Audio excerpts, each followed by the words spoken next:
ముఖ్యంగా ఈ వీడియో పెట్టడానికి చాలా రోజులు అవుతుంది, ఒక 3 months పైకి అవుతుంది. బేసిక్గా మీ అందరికీ తెలిసినదే, నా ఒపీనియన్స్ సోషల్ మీడియా ప్లాట్ఫామ్ ద్వారా దీంట్ల ద్వారా చెప్పుకోవడం నాకు అలవాటు. సో ఈరోజు ఈ వీడియో యొక్క ఉద్దేశం కూడా మీకు తెలిసినది. తిరుమల తిరుపతిలో జరిగిన తొక్కిసలాటకు సంబంధించి how TTD board and how government failed in this issue, ఎందుకు అడ్రస్ చేయలేకపోయినాయి, ఎందుకు చెప్పలేకపోయినాయని టీవీలలో వివిధ కథనాలలో వివిధ పరంగా మనము చూడడం జరిగింది. అన్నిటికంటే ముఖ్యమైనదంటే నాకు తెలిసి ప్రపంచవ్యాప్తంగా కూడా ఒక పుణ్యక్షేత్రాలలో అంత పర్ఫెక్ట్గా అంత క్రౌడ్ వచ్చినా మేనేజ్ చేసే కెపాసిటీ ఏదైనా ఉంది అంటే అది తిరుమల తిరుపతి దేవస్థానమే.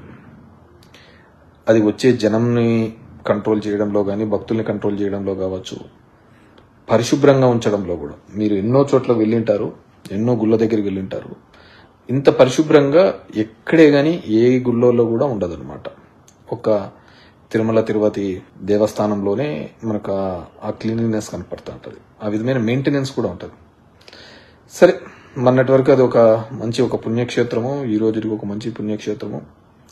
కానీ అన్ఫార్చునేట్గా దాన్ని రాజకీయాలకు కూడా గత 2-3 నెలలుగా ముందడ లడ్డు వ్యవహారంలో రాజకీయాలని కూడా దానికి తిప్పడం జరిగింది, ముడిపెట్టడం జరిగింది. నేను అప్పుడు కూడా మాట్లాడడం జరిగింది. సో వాటి మీద ప్రూవ్ చేయమంటే తర్వాత సుప్రీంకోర్టు వరకు వెళ్ళి, సుప్రీంకోర్టు ఒక సిబిఐతో కూడిన ఇన్వెస్టిగేషన్, దాంట్లో ఇక్కడున్న officers the investigation is going on. అన్నిటికంటే ఏంటంటే కపుల్ ఆఫ్ పాయింట్స్ మనం అందరం చేసుకోవాల్సింది.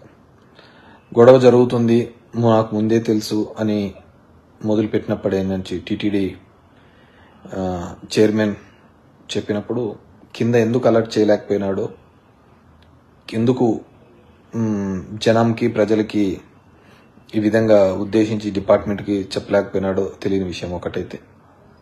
రెండోది, కింద ఇంతటి మంది జనం వస్తారు, రష్ వస్తారని అందరికీ తెలిసింది, లక్షల్లో ప్రజలు వస్తూ ఉంటారు అని. ఎందుకంటే ఈ 8 రోజులు, ఆ 8 రోజులు పెట్టడం కూడా తప్పే. కిందకి కొన్ని పేపర్లలో కథనాలు చూడడం జరిగింది. 8 days పెట్టడం వల్ల ఏంటంటే ఫస్ట్ డేనే లోడ్ అంతా లేకుండా మళ్ళీ second day, third day, fourth day భక్తులు వెళ్లాల్సిన వాళ్ళు వెళ్లేదానికి వీలుగా ఉంటుందని 8 రోజులు పెట్టడం జరిగింది. దాన్ని కూడా తప్పిదం కిందికే తీసుకొని రావడం జరిగింది. సరే, నడిచిపోతుంది కాబట్టి ఏమైనా చెప్పగలుగుతారు. కానీ మనము ఇంటెలిజెన్స్ వదిలిపెట్టేసి కామన్ సెన్స్తో ఆలోచిద్దాం. కామన్ సెన్స్తో ఆలోచించినప్పుడు ఇంతమందికి టోకన్స్, ఇంత వ్యవహారం నడుస్తున్నప్పుడు, లక్షల టికెట్లు ఆన్లైన్లోనే ఓపెన్ చేస్తేనే అయిపోతున్నాయన్న సందర్భంలో మరి ఆన్లైన్లో ఎందుకు పెట్టలేకపోయినారో తెలియదు. ఇంతమంది క్రౌడ్ వచ్చినప్పుడు అందరూ కూడా ఇప్పుడు అక్కడున్న డిపార్ట్మెంటు వాళ్ళు వీళ్ళను కూడా అందరినీ అంటున్నారు. బేసిక్ ఏంది, నిన్న మధ్యాహ్నం వరకు కూడా ముఖ్యమంత్రి చంద్రబాబు నాయుడు గారు కుప్పంలోనే ఉన్నాడు. కుప్పంలో ఉన్నప్పుడు పోలీస్ సెక్యూరిటీ అంతా కూడా కుప్పంలోనే ఉంటుంది. మామూలుగా దసరా నవరాత్రుల టైంలో కావచ్చు, లేకుంటే వైకుంఠ ఏకాదశి టైంలో కూడా మా అనంతపురం ఉమ్మడి జిల్లా నుంచి కూడా పోలీసుల్ని ఇక్కడికి డిప్లాయ్ చేస్తారు. ఇక్కడ పోలీసులు సెక్యూరిటీగా వేస్తూ ఉంటారు, ఎందుకంటే అంత రష్ వస్తుంటుందని. ఇది ఇప్పటి నుంచి కాదు, కొత్తగా మొదలైన ప్రోగ్రామ్ అయితే అనుకోవచ్చు. కంటిన్యూస్గా ఎవ్రీ ఇయర్ వచ్చేదే కాబట్టి డిపార్ట్మెంట్కి కూడా ఐడియా ఉంది కాబట్టి. కానీ ఇక్కడ జరిగినది ఏంటంటే 3 daysగా ఉమ్మడి చిత్తూరు జిల్లాలో ఉన్న పోలీస్ డిపార్ట్మెంట్ వాళ్ళు కావచ్చు, కానిస్టేబుల్ కింద స్థాయి ఉన్న వాళ్ళందరూ కూడా 3 daysగా సెక్యూరిటీ నిర్వహించినారు చంద్రబాబు నాయుడు గారికి అక్కడ. సో వాళ్ళు కంప్లీట్గా 3 days రెస్ట్లెస్ ఉంటుంది.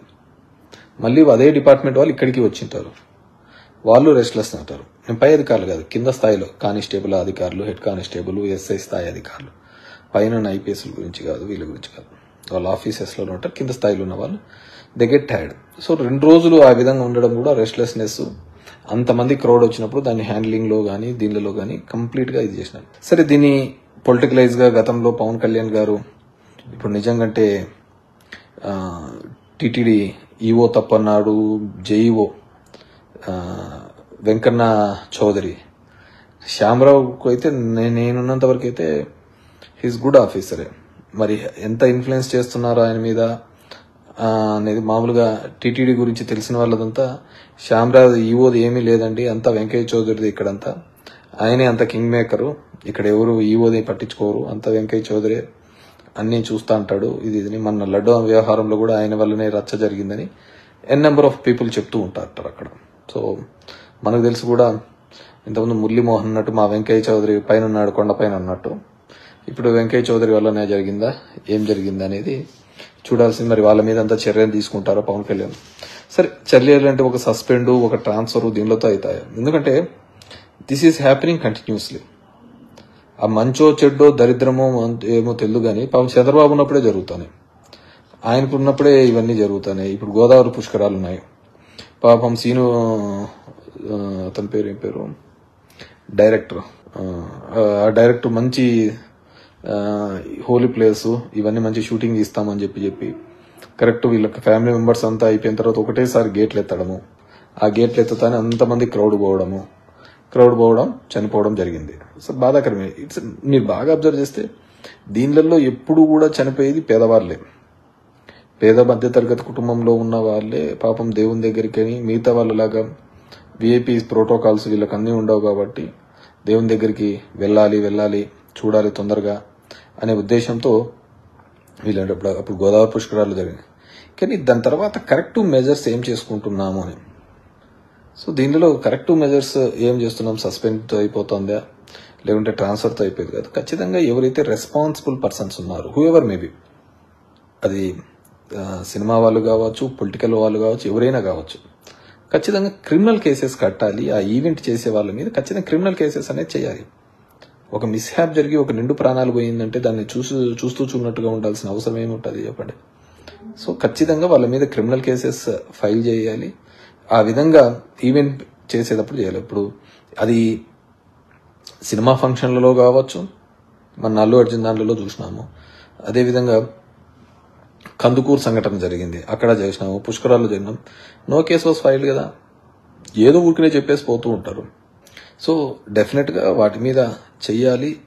మరి భవిష్యత్తులో ఏ పేదవాడు కూడా దేవుని దర్శనానికి వెళ్ళి, ఎంతకంటే దరిద్రం ఏమిటది, దేవుని దర్శనానికి వెళ్ళిన వాడిని దేవుని దగ్గరికి పంపించిన భాగ్యం కలిగిస్తా అంటే అంతకంటే దరిద్రం ఏమైనా ఉంటుందా?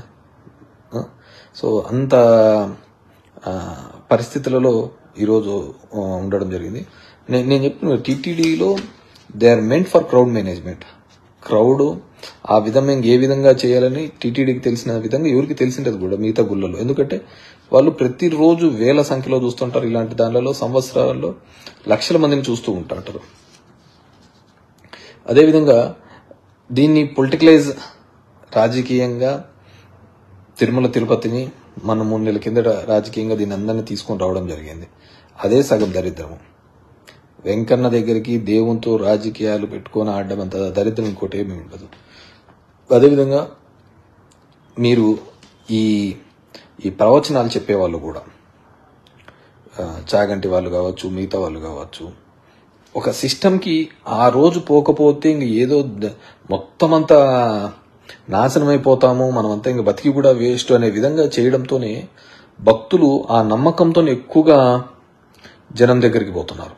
గుళ్ళకి అదే రోజే వెళ్ళాలని. ఇప్పుడు పుష్కరాలు జరిగింది, ఆ రోజు ఏంది, ఆ రోజు పోతేనే, నా పుష్కరాల్లో జరిగితేనే మనకు ఇంకంతా ఎక్కడ లేని పాపాలన్నీ పోతాయి, ఎక్కడ లేని పుణ్యాలన్నీ వస్తాయి అని చెప్పేసి ఆ రోజు వెళ్లడంతోనే ఆ రోజు ఆ విధి జరిగింది. ఇప్పుడు కుంభమేళా జరుగుతుంది. కుంభమేళలో దగ్గర 40 కోట్ల మంది వస్తారని చెప్పేసి మన దాంట్లోనే అంతో ఎంతో క్లీన్లీనెస్ కానీ సెక్యూరిటీ కానీ మెయింటైన్ చేసేది ఏంటంటే మన దాంట్లోనే. ఇక్కడే ఇబ్బంది ఉంటే ఇంకా అక్కడ అసలు వాళ్ళు మెయింటైన్ కూడా చేయలేరు. కానీ ఏం చేస్తాం, మనం అందరం వేల మంది పోతా అంటాం, ట్రైన్స్ పోతా అంటాము. మనకందరికీ ఒక మైండ్లోకి ఎక్కిస్తారు. ఏమని ఎక్కిస్తారు, ఆ రోజు మీరు పోయినారా, పోయినట్టు, లేదా లేనట్టు, మీరంతా నాశనం అయిపోతారు అనే పద్ధతిలో చెప్తూ ఉంటారు ప్రవచనాల్లో కూడా. అది చాలా తప్పు. డెఫినెట్గా వెళ్ళాలి. వెళ్ళినప్పుడు ఎప్పుడు క్రౌడ్ తగ్గుతుంది, ఎప్పుడు వెళ్తుంది అని అందరూ ఫస్ట్ డేనే వెళ్ళాలని ఏం లేదు. ఎప్పుడు వెళ్తుందో ఆ రోజు వెళ్తే చాలా బెటర్ అనేది నా అభిప్రాయం. సో ఎందుకంటే గతంలో జరిగిన సందర్భాలన్నీ మనం చూసినాం కాబట్టి, ఆ టెంపుల్స్కి వెళ్ళినప్పుడు కావచ్చు, అదే రోజు వెళ్ళాలనుకునే తాపత్రంతో మనం అందరం ఎక్స్పెక్ట్ చేస్తాం. లక్షల మంది వస్తూ ఉంటారు. ఇప్పుడు కుంభమేళకు 40 కోట్ల మంది వస్తారని ఒక ఎస్టిమేషన్. సో మనం డే 1 వెళ్ళాలి అనుకుంటే ఆ రోజు ఖచ్చితంగా ఇబ్బంది పెడుతుంటారు. మళ్ళీ లాస్ట్ చివరిలో అనుకో మేళ అంతా అయిపోతుంది కాబట్టి ఇంక అప్పుడు విపరీతం అంటారు. సో ఎప్పుడో వెళ్ళండి, చేయండి. And I request AP government to make an act, ఒక చట్టం తీసుకొని రండి. ఇలాంటి భవిష్యత్తులో మరిన్ని జరగకోకుండా ఆగాలి అంటే ఒక బలమైన చట్టం, ఒక భయం పుట్టించే చట్టం. ప్రజల యొక్క ఆరోగ్యాన్ని అదేవిధంగా వారి యొక్క ప్రాణాలని నిలబెట్టలేనంత ప్రభుత్వాలు ఉండి కదా. సో ప్రభుత్వం ఉన్న తర్వాత ప్రజల యొక్క మానవ ప్రాణాలు కాపాడాల్సిన బాధ్యత, వాళ్ళకు ఒక నమ్మకం కల్పించాల్సిన బాధ్యత ప్రభుత్వాలది. సో ఆ ప్రభుత్వాలది ఆ నమ్మకం కలిగించాలి అంటే డెఫినెట్ గా ఒక మంచి చట్టాలు తీసుకొని రావాలి. ఇలాంటి సందర్భంలో ఏ విధంగా క్రౌడ్ మేనేజ్మెంట్ చేయాలి అని. అదేవిధంగా తిరుమల తిరుపతి సంబంధించి నేను రాజకీయాల గురించి పెద్దగా చెప్పదలుచుకోలేదు, కానీ ఎవరైతే దీంట్లో ఈ ల్యాప్సెస్లలో ఉన్నాయో వాళ్ళలో దీంట్లో ఏ విధంగా వారి మీద చర్యలు తీసుకుంటే క్రిమినల్ చర్యలు తీసుకోండి. దయచేసి క్రిమినల్ యాక్షన్స్ తీసుకుంటేనే భవిష్యత్తులో అందరికీ కానీ ఒక భయం అనేది ఉంటుంది. అది ఏ ఈవెంట్ చేసినా, అది సినిమా ఈవెంట్ చేసినా, పొలిటికల్ ర్యాలీ ఈవెంట్ చేసినా, లేకుంటే టెంపుల్స్ దగ్గర మెయింటెనెన్స్ తగ్గిపోయినా ఖచ్చితంగా ఓన్లీ అదేదో శాఖాపరమైన చర్యలు కాకుండా డెఫినెట్ గా వాళ్ళ మీద క్రిమినల్ యాక్షన్స్ తీసుకోవాలని చెప్పేసి కోరుకుంటున్నాను.